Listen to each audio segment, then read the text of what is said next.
आम्ही गेली 18 वर्ष 19 वर्ष झालं तुटलेली मंदिरं जे समाज आहे सगळ्याचं जीर्णोद्धार करतो. शिवलिंग मूर्त्या जे खराब झाल्या असतील, जे जीर्ण झाले असेल, तुटलेले असतील, मुघलांनी तोडलेलं असेल, त्याला आम्ही सगळं समोर घेण्याची सेवा करतो. त्यांचे वडील शहाजी महाराज यांची कर्नाटकातील समाधी खूप दुर्लक्षित होते आणि ते तिकडचे स्टेटचे लोक सरकार त्यावेळी दखल घेत नव्हते. तर महाराजांचं पाहून आम्ही काही जीवाची पर्वा न करता तिथे एका रात्रीमध्ये म्हणजे 2-3 तासामध्ये मंदिर उभारून आलं. म्हणजे पूर्ण इथून तयार करून घ्यायचं आणि तिकडे सगळं जॉईन केलं. आणि एवढं जाताना एवढं म्हणजे हात पाय मला की वायरी वगैरे अशा खाली वाटत हाताने आम्ही इकडे टाकलं तरी आम्हाला शॉक वगैरे बसला आणि इकडून घेताना 20-25 लोक लागली ते उचलायला.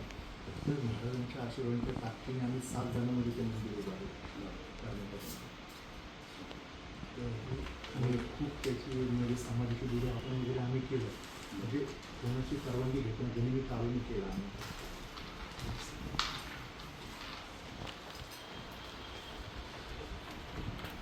बोला काय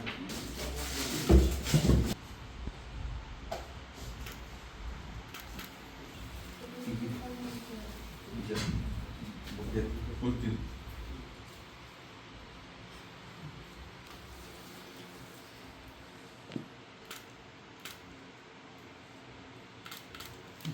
हो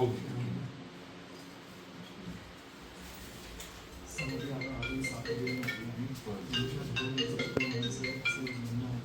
रायगडच्या पाठकाला त्यांचं स्मारक लागायचं. बरं कारण की आजपर्यंत त्यांनी एवढं योगदान दिलं होते.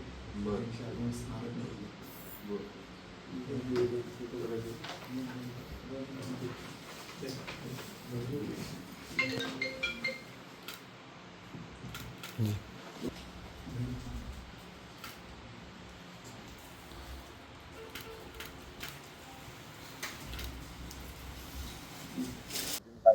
महाराजांनी आमचा सत्कार करून आम्हाला शुभेच्छा दिल्या आणि आज छत्रपतींचा राज्याभिषेक आहे. त्या अभिषेकच्या मुहूर्तावरती आम्हाला एवढा सन्मान दिला त्याबद्दल आम्ही महाराजांचा आभार व्यक्त करतो आणि त्यांना मनापासून धन्यवाद बोलतो. कारण की ह्या एवढ्या अद्भुत दिवशी आमचा सत्कार करण्यात आला आणि आम्ही जीवाची पर्वा न करता छत्रपती शिवाजी महाराज यांचे वडील शहाजी महाराज यांच्या समाधीला सुरक्षा कवच पूर्ण उदगीर शहरामध्ये करून आलेलो आहे.